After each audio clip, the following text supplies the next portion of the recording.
నమస్కారం ఘంటారావానికి స్వాగతం. ముందుగా ప్రధానాంశాలు. సర్పంచ్ల పెండింగ్ బిల్లులపై శాసనసభలో వాడివేడి చర్చ. బకాయిలు పేరుకుపోవడానికి గత ప్రభుత్వమే కారణమన్న శ్రీధర్ బాబు. శాసనసభ నుంచి వాకౌట్ చేసిన బీఆర్ఎస్ సభ్యులు. సర్పంచ్ల పెండింగ్ బిల్లులపై సమాధానం ఇవ్వట్లేదని నిరసన.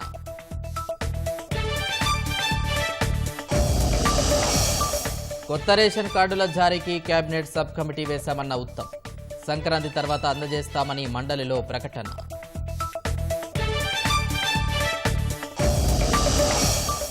ఏపీలో లైసెన్స్డ్ గన్ డిపాజిట్ చేసిన మోహన్ బాబు. హైదరాబాద్ పోలీసుల ఆదేశాలతో నిన్న అప్పగింత.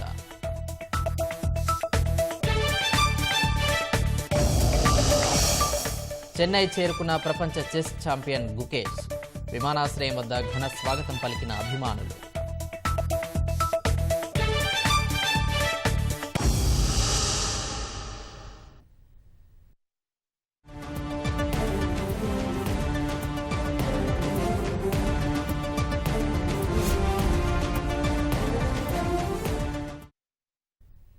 రాష్ట్రంలో 12,000 కోట్లతో 17,000 కిలోమీటర్ల రోడ్లు వేయాలని నిర్ణయం తీసుకున్నామని మంత్రి సీతక్క శాసనసభలో వెల్లడించారు. సిఆర్ఆర్ కింద 2,000 కోట్లతో 2,400 కిలోమీటర్ల మేర రోడ్లకు టెండర్లు పిలిచామన్న సీతక్క రాబోయే రోజుల్లో 11,000 కిలోమీటర్ల రోడ్ల నిర్మాణం పూర్తి చేస్తామన్నారు. ప్రతి గ్రామం నుంచి బీటీ రోడ్లు వేస్తామని ప్రకటించిన సీతక్క ఇటీవల కాలంలో వర్షానికి దెబ్బతిన్న రోడ్లకు 50 కోట్ల రూపాయలు విడుదల చేశామన్నారు.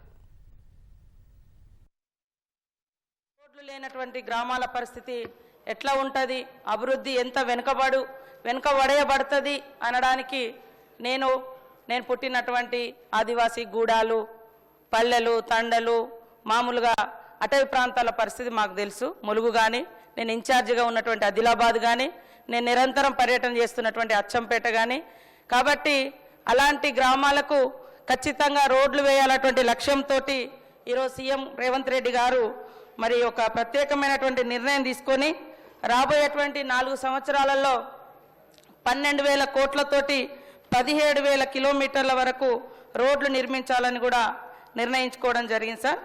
ఇప్పటికీ ఈ ఏడాది సిఆర్ఆర్ కింద 2,311 కోట్ల రూపాయలను మంజూరు చేసి 2,400 కిలోమీటర్ల నిర్మాణం కోసం టెండర్లు వేసే ప్రాసెస్లో ఉన్నాయి సార్. కొన్ని టెండర్లు కూడా అయినాయి, కొన్ని వర్క్స్ కూడా చేపట్టడం జరిగింది.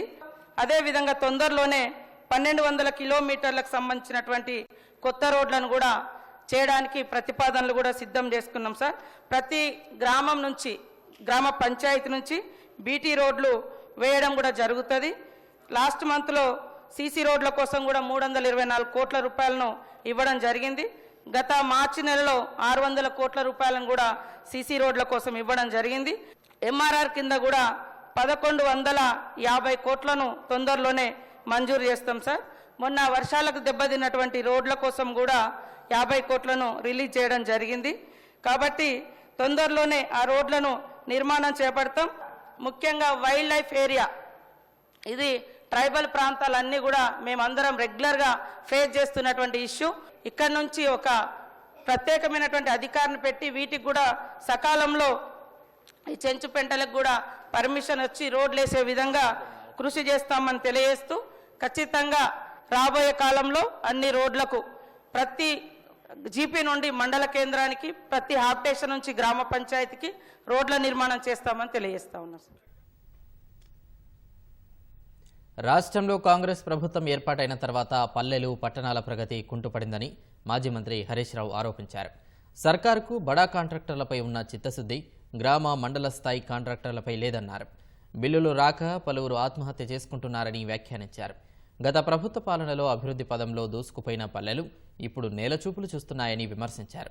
హరీష్ రావు మాట్లాడుతుండగా మధ్యలో కలగజేసుకున్న సహచరులపై 2 రోజుల శిక్షణలో ఇదేనా నేర్చుకుందంటూ చెలకుతులు విసిరారు.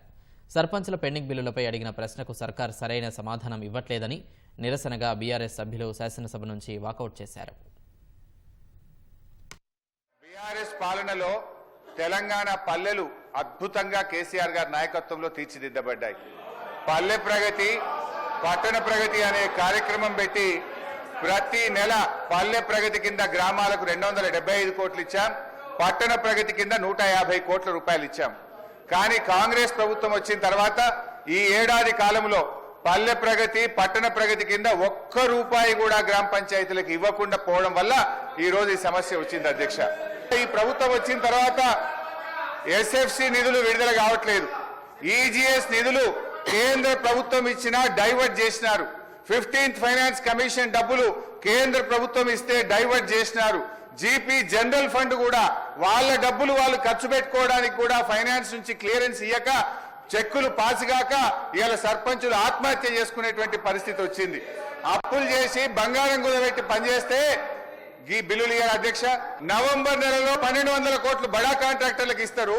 ఈ చిన్న కాంట్రాక్టర్లు 5 లక్షలు 10 లక్షలు చేసిన సర్పంచులు ఎంపీటీసీలు జెడ్పీటీసీల మీద ఎందుకు పగబట్టి కక్షతో వాళ్ళని ఇబ్బంది పెడుతున్నారని చెప్పి నేను ఈ రోజు ప్రభుత్వాన్ని అడుగుతున్నా అధ్యక్ష.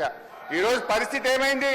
గ్రామ పంచాయతీలకు రెగ్యులర్ గా ఇవ్వాల్సిన నిధులు ఇవ్వకపోవడం వల్ల చివరికి ఏం దాకా వచ్చిందంటే అమెరికా దేశం తెలంగాణకు పోతే చికెన్ గున్యా వ్యాధులు వస్తున్నాయి జాగ్రత్త అని అమెరికా దేశం ఆ దేశ పౌరులను హెచ్చరించే పరిస్థితి ఏర్పడ్డదంటే పల్లెల్ని ఏ రకంగా మీరు నిర్లక్ష్యం చేశారో అర్థమవుతా ఉంది. ఇది మన రాష్ట్రానికి అవమానం, ఈ దేశానికి కూడా అవమానం. మీ పాలన ఆ రకంగా ఉన్నది. మీరు గ్రామ పంచాయతీలను బలోపేతం చేస్తామన్నారు, నిధులు విడుదల చేస్తామన్నారు. కానీ మీరు అది ఏది కూడా చేయకుండా ఇవాళ మోసం చేస్తున్నారు. మాజీ సర్పంచ్లకు మాజీ ఎంపీటీసీలకు పింఛన్లు ఇస్తామన్నారు. పింఛన్ మాట దేవుడు కానీ వచ్చే జీతం కూడా ఇస్తలేదు అధ్యక్ష. గా పింఛన్ కూడా ఎప్పటి నుంచి ఇస్తారో, జీతాలు ఎప్పటిలో క్లియర్ చేస్తారో, బిల్లులు ఎప్పటిలో క్లియర్ చేస్తారో స్పష్టంగా చెప్పాలని మీ ద్వారా అడుగుతా ఉన్నాను. సర్పంచ్ల పెండింగ్ బిల్లులపై ప్రశ్నోత్తరాల సమయంలో శాసనసభలో వాడివేడి చర్చ జరిగింది. గత ప్రభుత్వం బకాయిలు పెట్టడం వల్లే పేరుకుపోయాయని మంత్రి శ్రీధర్బాబు ఆరోపించారు. గత సర్కార్ బకాయిలు ఏమీ పెట్టకపోయుంటే ఇప్పుడు అంతా సాఫీగా సాగేదని అన్నారు. ప్రతి నెల 270 కోట్ల రూపాయలు రిలీజ్ చేసిన తర్వాత బకాయిలు ఉంటాయి అధ్యక్ష. మేము డిసెంబర్లో ప్రభుత్వాన్ని ఏర్పాటు చేయడం జరిగింది. ఫిబ్రవరి మాసంలో సర్పంచుల పదవీ కాలం పూర్తయింది. ఒకవేళ ఉన్నా ఒక నెల కాల సంబంధించిన బకాయిలు ఉంటుండే. ఆయనేమో ఒక పక్షాన 270 కోట్ల రూపాయలు ప్రతి నెల ఇచ్చాము అని చెప్పినప్పుడు బకాయిలు ఎక్కడివి అధ్యక్ష? ఎక్కడైనా తీసుకొచ్చి పెట్టుకున్నారు అధ్యక్ష? ఈరోజు వారి ప్రభుత్వ హయాంలో సర్పంచులు ఉప సర్పంచులు ఆత్మహత్య చేసుకున్నారు. వారు సమాధానం చెప్పాలా? ఈరోజు గౌరవ మా పంచాయతీరాజ్ శాఖ మంత్రివర్యులు చెప్పారు, ఏ విధంగానైతే బకాయిలు మా నెత్తిపైన పెట్టి వారి ప్రభుత్వం ఆ రోజు మేము తీసుకున్న వారసత్వాన్ని ఒకటి తర్వాత ఒకటి పూరించే ప్రయత్నం చేస్తూ ఉన్నాం. ఈరోజు కూడా సర్పంచులకు కానీ ఎంపీటీసీలకు సంబంధించింది కానీ జెడ్పీటీసీలకు సంబంధించిన ఏవైతే బకాయిలు గత ప్రభుత్వాలు ఇవ్వకుండా పోయినాయో ఒకటి తర్వాత ఒకటి పూరించే కార్యక్రమం చేస్తూ ఉన్న సందర్భాన్ని ఈరోజు మరొక్కసారి మా గౌరవ సర్పంచులు మాజీ సర్పంచులకి ఇతర సభ్యులకు కూడా మేము మీ ద్వారా తెలియజేస్తా ఉన్నాం అధ్యక్ష. సంక్రాంతి తర్వాత కొత్త రేషన్ కార్డులు అందజేస్తామని మండలిలో పౌర సరఫరాల శాఖ మంత్రి ఉత్తమ్ కుమార్ రెడ్డి ప్రకటించారు. కొత్తగా 36 లక్షల మందికి ఇవ్వాలని సర్కారు యోచిస్తున్నట్లు తెలిపారు. కార్డుల జారీకి కేబినెట్ సబ్ కమిటీ వేశామని, అర్హులకు ఇప్పుడిచ్చే 6 కిలోలతో పాటు సన్నబియ్యం అందజేస్తామన్నారు. రేషన్ కార్డులను పాత పద్ధతిలో కాకుండా ఎలక్ట్రానిక్ చిప్లు ఏర్పాటు చేసి అందజేస్తామన్నారు. ప్రభుత్వ అంచనాల మేరకు అప్రాక్సిమేట్గా మరో 10 లక్షల రేషన్ కార్డ్స్ ఇవ్వాల్సి ఉంటుంది. ఒక్కొక్క రేషన్ కార్డ్కి 3.16 lakh యూనిట్స్ అంటే ఇండివిజువల్స్ ఉంటారు. అంటే మొత్తము కొత్తగా 31 లక్షల మందికి రేషన్కి ఎలిజిబిలిటీ చేయాల్సిన అవసరం ఉందని చెప్పి మేము చేసిన అంచనా అని చెప్పి మనవి చేస్తూ, అదేవిధంగా దీనికి ప్రభుత్వానికి అదనంగా 956 కోట్లు ఖర్చు కాబోతుందని చెప్పి మేము చేసిన స్టడీ ఎగ్జామిన్ చేసిన విషయం మనం చేస్తాను. ఈ విషయాన్ని కొత్త రేషన్ కార్డ్స్ మరి ఏ మొడాలిటీస్తో ఇవ్వాలి, ఏ విధంగా ఇవ్వాలని చెప్పి ప్రభుత్వం ఒక క్యాబినెట్ సబ్ కమిటీ ఫామ్ చేయడం జరిగింది. I'm happy to inform the through you to all BPL families in Telangana that మేము సూచనాప్రాయంగా సంక్రాంతి తర్వాత ఈ process of issue of ration cards we will begin.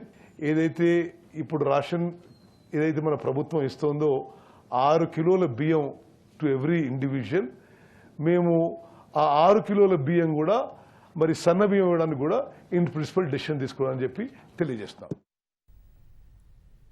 ప్రభుత్వ శాఖల్లో ఖాళీగా ఉన్న పోస్టులన్నింటినీ భర్తీ చేస్తామని ఉప ముఖ్యమంత్రి భట్టి విక్రమార్క మండలిలో ప్రకటించారు. జాబ్ క్యాలెండర్ ప్రకారం ఉద్యోగ నోటిఫికేషన్లు ఇస్తామన్నారు.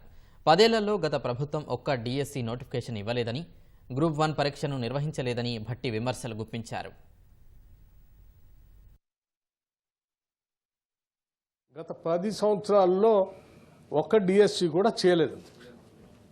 దానికి సంబంధించి 11,062 పోస్టులకి డిఎస్సి కండక్ట్ చేయడమే కాకుండా 10,006 మందికి సెలక్షన్ సంబంధించిన కాగితాలు కూడా ఇచ్చి అపాయింట్మెంట్ ఆర్డర్స్ కూడా ఇచ్చి ముందు తీసుకుని వెళ్ళాం.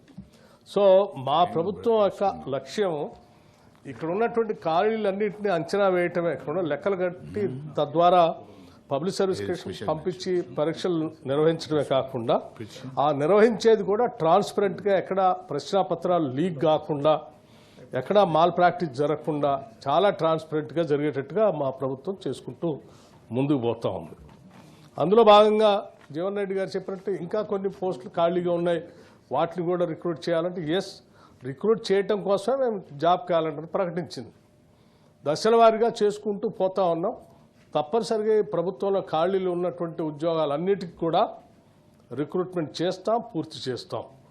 ఆ నోటిఫికేషన్ క్యాలెండర్ ఏదైతే ప్రకటించామో ఆ క్యాలెండర్ ప్రకారం చేసుకుంటూ పోతూనే ఉంటాం.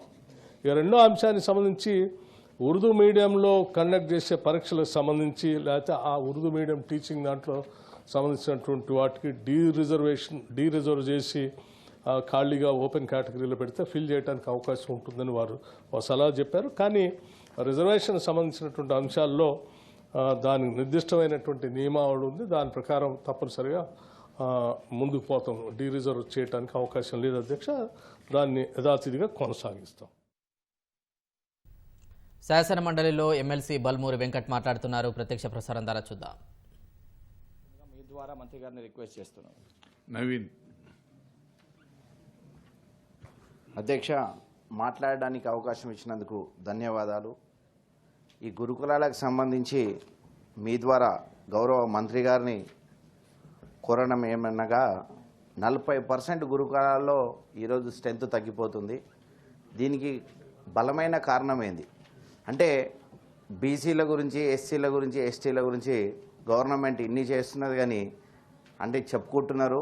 కానీ అంటే స్కూళ్ళ గురించి కూడా ఇంతకుముందు టాపిక్ వచ్చింది, మేము అడగడానికి అవకాశం ఇవ్వలేరు మీరు. కాబట్టి మీ ద్వారా గౌరవ మంత్రివర్యులను మీకు సంబంధించి మీకున్న సమాచారం ప్రకారం ఇప్పటి వరకు గవర్నమెంట్ స్కూల్లో, ప్రైమరీ స్కూల్లో కానీ లేదు జెడ్పీ స్కూల్లో కానీ కాలేజీలో కానీ టీచర్ పోస్టులు ఎన్ని ఖాళీ ఉన్నాయి? ఆ టీచర్ పోస్టులను దాదాపు ఇప్పుడు సంవత్సరం పూర్తి కావస్తుంది, మార్చి వరకు, ఏప్రిల్ వరకు ఎగ్జామ్స్ ఉంటాయి.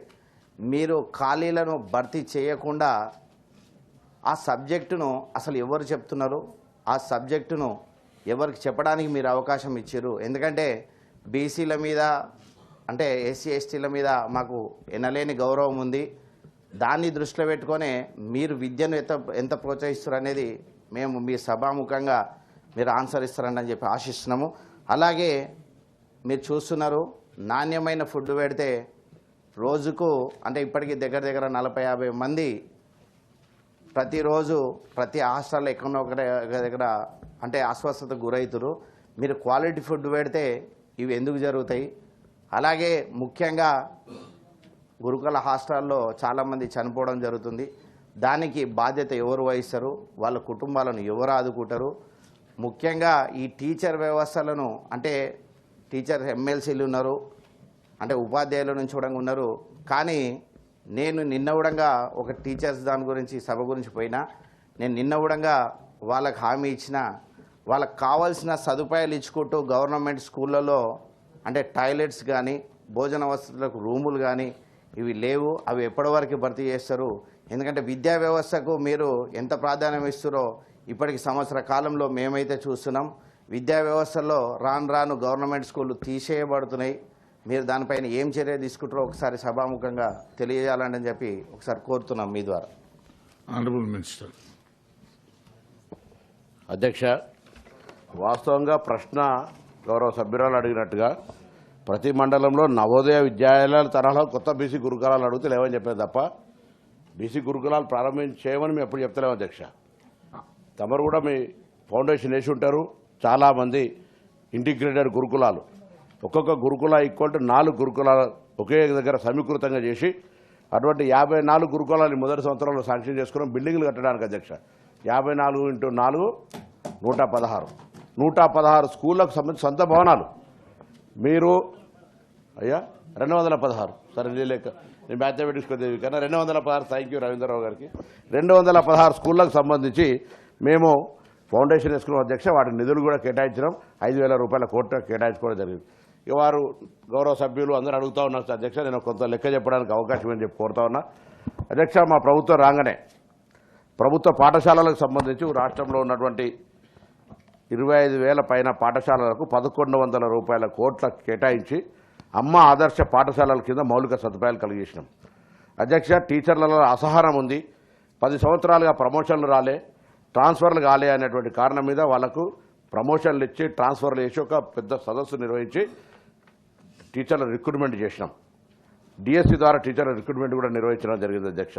దాంతోపాటుగా ఇలా గౌరవ సభ్యురాలు అడుగుతా ఉన్నారు విదేశీ విద్య. సార్ సంవత్సరానికి 300 మందికి ఇస్తున్నారు అధ్యక్ష. మేము ఇలా 800 మందికి ఇచ్చడానికి నిర్ణయం తీసుకొని కార్యక్రమం కూడా సాగిస్తున్నాం. దాంతోపాటుగా ఇలా గురుకులాలకు సంబంధించి కొత్తగా వీళ్ళు మాత్రమే వచ్చినాక ప్రారంభించారని చెప్తున్నారు అధ్యక్ష. ఇలా మన రాష్ట్రంలో ఆర్థిక శాఖగా నడుపుతున్నటువంటి రామకృష్ణారావు గారు కావచ్చు, మొన్నటిదాకా ఉన్న public service commission chairman Mahender Reddy గారు కావచ్చు, ఇప్పుడు public service commission chairman Burra Venkateshwara గారు కావచ్చు, వాళ్ళంతా కూడా ఆనాడు గురుకులాల ఉత్పత్తి అధ్యక్ష. పివి నరసింహారావు గారు ఆనాడు నవోదయ విద్యాలయాలు తీసుకొచ్చినారు, ఆనాడు కేంద్రీయ విద్యాలయాలు తీసుకొచ్చినారు.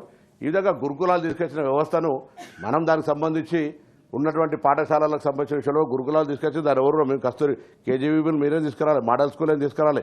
ఇవన్నీ కూడా ఒక నిరంతర ప్రక్రియ. మీరు తీసుకొచ్చిన దాంట్లో కూడా అధ్యక్ష ఇలా మొత్తం రాష్ట్రంలో అన్ని కలిపి టుగెదర్ 1029 గురుకులాలు ఉంటే పట్టుమని 300 స్కూళ్ళల్లో కూడా బంగారాలు లేవు అధ్యక్ష. అన్ని కిరాయి పేరు మీద అక్కడ ఉన్నటువంటి పరిస్థితుల్లో మీరు ఏర్పాటు చేసి ఉండొచ్చు. కనీసం వాటికి స్థలాలు కేటాయించని ఉంటే ఇలా భవనాలు నిర్మించుకోవడానికి ఉపయోగపడుతుండే కదా అధ్యక్ష. అదే భవనాలు కూడా ఇంకొకటి దానికి సరే సంబంధించి రాజకీయ విమర్శ తెలుసుకుంటే ఆనాడు భవనం ఎవరిదైనా నాయకుడికి ఖాళీ ఉంటే ఆ భవనం కిరాయి కొరకైనా అక్కడ ఒక స్కూల్ కేటాయించినటువంటి పరిస్థితి ఉన్నది అధ్యక్ష. ఇప్పుడు వాటి గురించి మాట్లాడుకుంటే తప్ప సరే ఇప్పుడు ఐఎమ్ రెడీ టు ప్రూవ్ తప్పకుండా నేను దాని మీద నేను ఎక్కడ పోయేటువంటి అవకాశం లేదు. దాని తర్వాత ఈరోజు వీళ్ళు మాట్లాడుతున్నారు అధ్యక్ష. పాఠశాలలకు ఉచిత విద్యుత్ ఇస్తున్నారు అధ్యక్ష, హాస్టల్తో మహా అన్నిటికీ. ఇలా ఉచిత నీరుని ఇస్తా ఉన్నాం అధ్యక్ష. వాటర్ సప్లైకి సంబంధించిన బిల్స్ రాకుండా ప్రాబ్లం. స్ట్రెంత్ ఆధారంగా శానిటేషన్ స్కావెంజర్ సిస్టంలో ఊర్ల బదిలీలు అవుతున్నటువంటి అంశం మీద కూడా ఇలా ఆ కార్యక్రమం తీసుకుంటున్నాం అధ్యక్ష.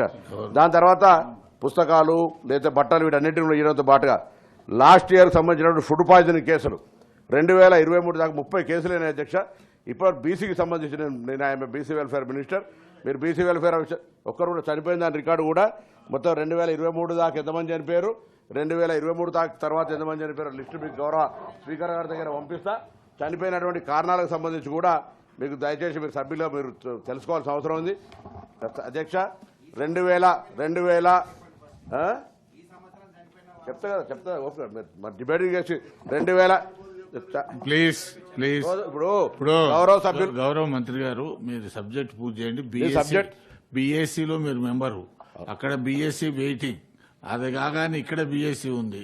దయచేసి మీరు తొందర పూర్తి చేయాలి. మీరే క్వశ్చన్ అవర్ నడుపుతున్నారు అధ్యక్ష. ప్రశ్న అడిగినారు వాళ్ళు, దానికి సంబంధించి డీవియేషన్ లేకుండా ప్రశ్న సంబంధం లేకుండా అనేక రకాల ఎక్స్టెన్షన్ ఆఫ్ క్వశ్చన్ అడుగుతా ఉన్నారు వాళ్ళే.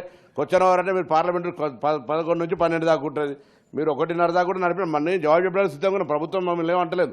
కానీ జరిగినటువంటి సంబంధించి జరుగుతున్న పరిణామాలను బట్టగాల్చి మీద వారేయడానికి వాళ్ళంటే ఎవరెస్టాలు ఎక్కితే మేము బెడ్లు ఎక్కుతున్నాం. రండి హాస్టల్లో చూస్తాం, రండి ఒక్కసారి ఏం జరుగుతుందో పరిణామాలు. మాటలోకి ఏం చెప్తే నేను మళ్ళీ ఒక్కసారి మళ్ళీ చూస్తున్నా. బీసీ రమ్మని చెప్తున్నా డైట్ ఛార్జీలు 40% పెంచడం. మేము గ్రీన్ ఛానల్ ద్వారా పేమెంట్ చేసినాం 2014 దాకా. పైసలు పేమెంట్ చేయక దసరా సెలవుల తర్వాత గురుకులాలకు సంబంధించినటువంటి అద్దె భవనాలలో తాళాలు వేస్తే ప్రభుత్వం తరఫున హెచ్చరిక చేసి వాళ్ళకి 50% కిరాయిలు ఇచ్చినాం సార్. ఇవాళ మీరు మాట్లాడుతూ ఉన్నారు. ఇవాళ హాస్టల్కి సంబంధించిన ఫీ రియంబర్స్మెంట్ ఇవ్వకపోతే వాళ్ళకి సంబంధించిన మెస్ ఛార్జీల హాస్టల్ సప్లై ఫుడ్ సప్లైకి సంబంధించిన 3-4 ఏళ్ళ బకాయిలు అధ్యక్ష. అద్దె భవనాలకు సంబంధించి ఏం లేదు. ఇవాళ ఎక్కడైనా బరాబర్గా పేమెంట్ చేస్తున్నాం, క్వాలిటీ ఆఫ్ ఫుడ్ సప్లై చేస్తాం. హాస్టల్ విద్యార్థులకు సంబంధించి, విద్యకు సంబంధించి, పాఠశాలలకు సంబంధించి ఒక విద్యార్థి నాయకుని ఆ శ్రద్ధ మాకుంది. ప్రభుత్వంలో నేను ప్రతినిధిగా మీరు అట్లనే బట్టగాల్సి మీద వారాయాలని మీకేమైనా హాస్టల్ తిరిగిరా? నేను మధ్యాహ్నం హాస్టల్ పిల్లలతో భోజనం చేసిరా? ఇలా రాజకీయం చేయడానికి మాట్లాడుతూ ఉన్నారు. ఎప్పుడైనా తిరిగి ఫోర్స్ కొరకు తప్ప బ్రేక్ఫాస్ట్ చేసి ఒక రోజు ఆర్భాటంగా 2 స్కూళ్ళలో పెట్టేసి ఎలక్షన్ రన్నింగ్ బ్రేక్ఫాస్ట్ పెట్టారు 2 స్కూళ్ళల్లో బ్రేక్ఫాస్ట్ ఎలక్షన్ ముంగట. ఏదైనా ఉంటే పథకం ఎలక్షన్ కొరకే ఎన్నికలకు ముందే 2 రోజులు బ్రేక్ఫాస్ట్ పెట్టారు. 2 రోజులు బ్రేక్ఫాస్ట్ పెట్టారు. మంత్రి గారు మాట్లాడుతున్నప్పుడు ఆన్సర్ చెప్పాను. నచ్చకపోతే నేను ఓట్ల మీరు ఊహించుకున్న ఆన్సర్ చెప్పాలని చెప్పాము అధ్యక్ష. ఇది ప్రభుత్వం తరఫున చెప్తున్న ఆన్సర్. మీరు అడిగినంత సేపు టైం ఇచ్చాను, మీరు ప్రశ్న వేసినంత సేపు టైం ఇచ్చాను.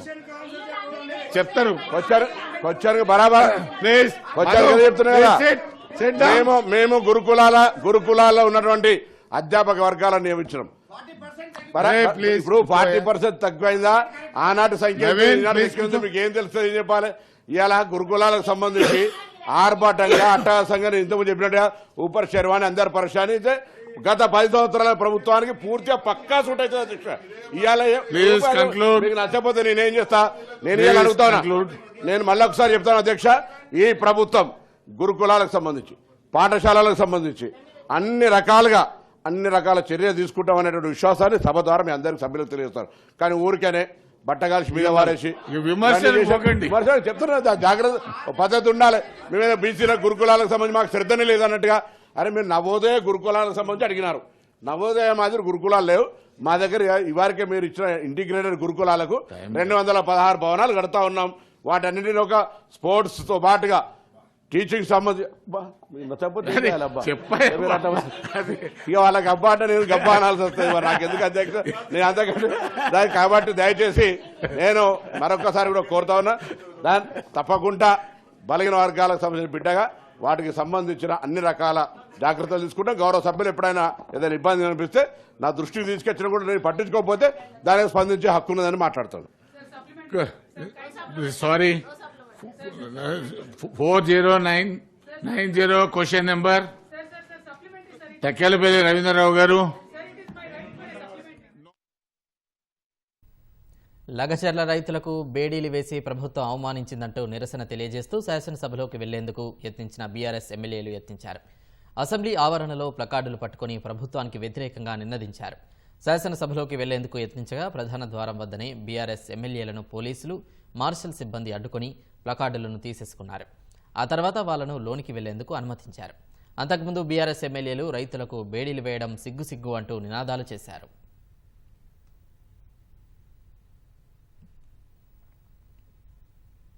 ఫీజు రియంబర్స్మెంట్ బకాయిలు విడుదల చేయాలని డిమాండ్ చేస్తూ వామపక్ష విద్యార్థి సంఘం నాయకులు, కార్యకర్తలు అసెంబ్లీ ముట్టడికి యత్నించారు.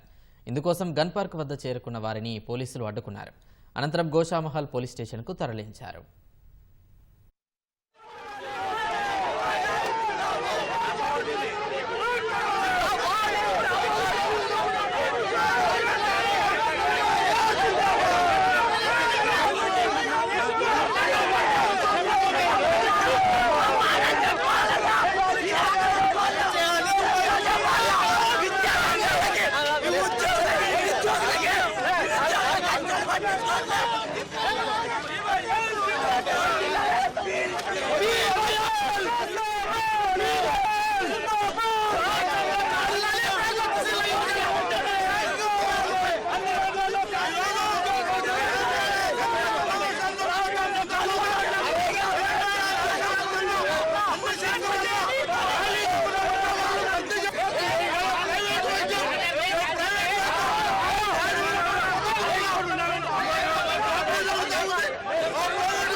రాష్ట్ర మంత్రివర్గ సమావేశం ఇవాళ మధ్యాహ్నం జరగనుంది.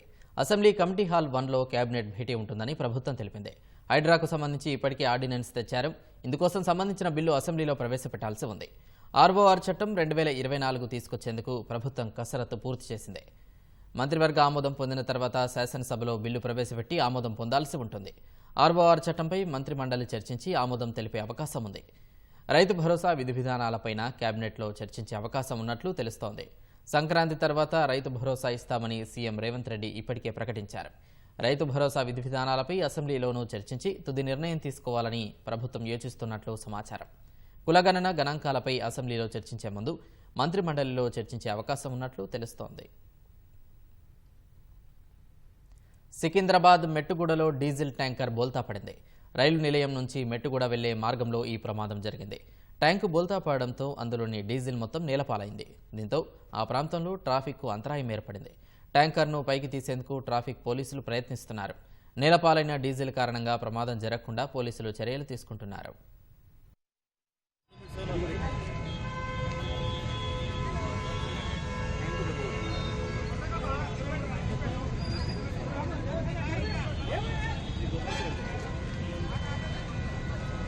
Right.